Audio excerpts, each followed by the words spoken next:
جب قرآن پڑھا جایا کرے تو اس کی طرف کان لگا دیا کرو اور خاموش رہا کرو، امید ہے کہ تم پر رحمت ہو۔ وَإِذَا قُرِئَ الْقُرْآنُ، اب چونکہ قرآن نے کہا کہ یہ قرآن نشانیاں ہیں، تو آگے قرآن ہی کا ایک ادب بیان کر رہا ہے کہ قرآن کا اثر کن لوگوں پر ہوتا ہے۔ اگر آپ اس کو مزاح کی نیت سے سنیں گے، آپ سیریس ہو کے نہیں سنیں گے، یا آپ سرے سے سنیں گے ہی نہیں، اپنے کانوں میں انگلیاں ٹھوس لیں گے، تو پھر آپ پر کوئی اثر نہیں ہوگا، پھر آپ کو یہ قرآن نشانی کے طور پہ نظر نہیں آئے گا۔ اس لیے قرآن کہہ رہا ہے وَإِذَا قُرِئَ الْقُرْآنُ، جب قرآن کی تلاوت کی جائے فَاسْتَمِعُوا لَهُ، تو اس قراءت کو غور سے سنا کرو، اللہ کی کلام کو غور سے سنا کرو، وَأَنصِتُوا، اور خاموش رہا کرو، لَعَلَّكُمْ تُرْحَمُونَ، شاید تم پر رحم کر دیا جائے۔ وہ رحم کیا ہے؟ تمہیں سیدھا راستہ نظر آ جائے، تمہیں نیک عمل کی توفیق مل جائے۔ تو چونکہ یہ قرآن نشانی ہے، تو قرآن کہہ رہا ہے ان لوگوں کے لیے جو غور سے سنتے ہیں اور خاموش رہتے ہیں۔ اس آیت کے بارے میں بہت ساری روایتیں ہمیں ملتی ہیں، اور بہت مختلف روایتیں ملتی ہیں کہ اس آیت کا شان نزول کیا ہے۔ بعض صحابہ سے منقول ہے کہ یہ خطبے کے بارے میں نازل ہوئی کہ جمعے کا جب خطبہ پڑھا جائے اور اس میں قرآن کی تلاوت ہو تو خاموشی سے سنو،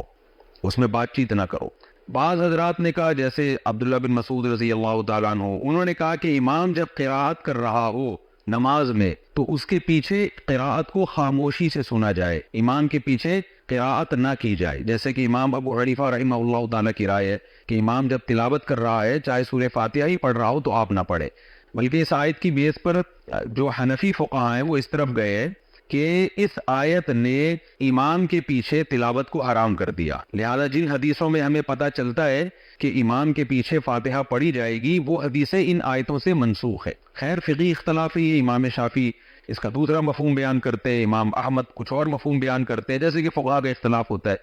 تو مختلف روایتیں ہیں۔ اب بعض نے تو یہ ترجیح دی ہے کہ نہیں جی خطبے کے بارے میں ہے یہ، بعض نے کہا نہیں یہ امام کے پیچھے فاتحہ کے بارے میں، بعض نے کچھ کہا، بعض نے کچھ کہا، لیکن جو اس میں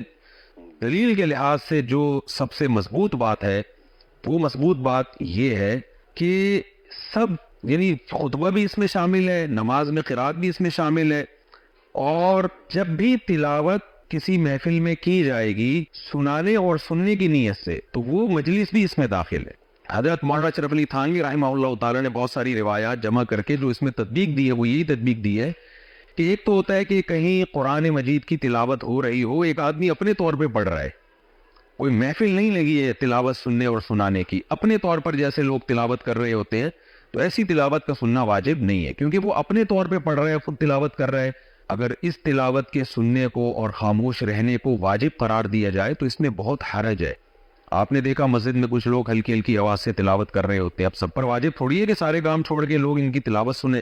اس میں تو امت حرج میں مبتلا ہو جائے گی۔ آپ کہیں گزر رہے ہوتے ہیں، قرآن کی تلاوت کی آواز آ رہی ہوتی ہے، تو اس پر پوری امت کا اتفاق ہے کہ اس طرح کی تلاوت اس آیت کے مفہوم میں داخل نہیں ہے۔ لیکن وہ تلاوت جس میں تلاوت کرنے والے کا مقصد آپ کو سنانا ہے اور نصیحت کی محفل ہے، آپ بیٹھے اس میں سننے کے لیے، ایک نصیحت کا ماحول قائم ہے، تو ایسے موقع پہ جہاں سننے سنانے کے لیے بیٹھا جائے گا تو وہاں قرآن کہتے ہیں پھر خاموشی سے سننا ہے تاکہ تمہارے دل پہ اثر ہو، چاہے نماز ہو چاہے جمعے کا خطبہ ہو۔ اب نماز میں بھی امام تلاوت کرتا ہے مقتدیوں کو سنانے کے لیے، تو وہاں بھی مقتدیوں پر واجب ہے کہ وہ سنیں۔ خطبے میں امام تلاوت کرتا ہے، خطبے میں قرآن کی آیتیں پڑھتا ہے سنانے کے لیے، اور محفل ہوتی ہے سننے کی، تو خطبے کے دوران بھی آیتوں کا سننا واجب ہے، اس دوران بھی آپ بات نہیں کر سکتے۔ اسی طرح کوئی بھی نصیحت کی محفل ہو جس میں واعظ قرآن کی آیتیں پڑھ کے سنا رہا ہو اور محفل نصیحت کی ہو، تو اس میں بھی اس محفل میں موجود لوگوں پر واجب ہوگا کہ قرآن کی آیتیں غور سے سنیں، اور جو ان کو قرآن کے ترجمے کے ذریعے نصیحت کی جا رہی ہے، جو ترجمہ پڑھا جا رہا ہے، اس کو غور سے سنیں، چاہے وہ قرآن کی آیت ہو یا اس کا ترجمہ ہو۔ تو اس طرح سے تمام روایتوں میں تطبیق ہو جاتی ہے، تو پھر اس نصیحت کا اثر ہوگا۔ تو خلاصہ یہ نکلا کہ صرف ایک صورت اس سے مستثنیٰ ہے، ایک صورت ایسی ہے جس میں قرآن کا سننا واجب نہیں ہے، وہ یہ ہے کہ جب کوئی آدمی اپنے طور پہ قرآن مجید کی تلاوت کر رہا ہو اور آپ اپنے کام میں مشغول ہو وہاں پہ، تو شریعت نے آپ کو اجازت دی آپ اس کی تلاوت نہ سنیں، کیونکہ اگر اتنا ہم عموم اس آیت میں رکھ لیں گے تو اس سے لوگ حرج میں مبتلا ہو جائیں گے۔ قرآن کہتا ہے وَإِذَا قُرِئَ الْقُرْآنُ، جب قرآن کی قرأت کی جائے، تلاوت کی جائے، فَاسْتَمِعُوا لَهُ، تو اسے غور سے سنو۔ یہ آیت اصل میں نبی صلی اللہ علیہ وسلم کے بارے میں نازل ہوئی ہے نا۔ آپ صلی اللہ علیہ وسلم جب نصیحت کرتے تھے، قرآن پڑھتے تھے، تو مشرکین کانوں میں انگلیاں ٹھوستے تھے، مذاق اڑاتے تھے،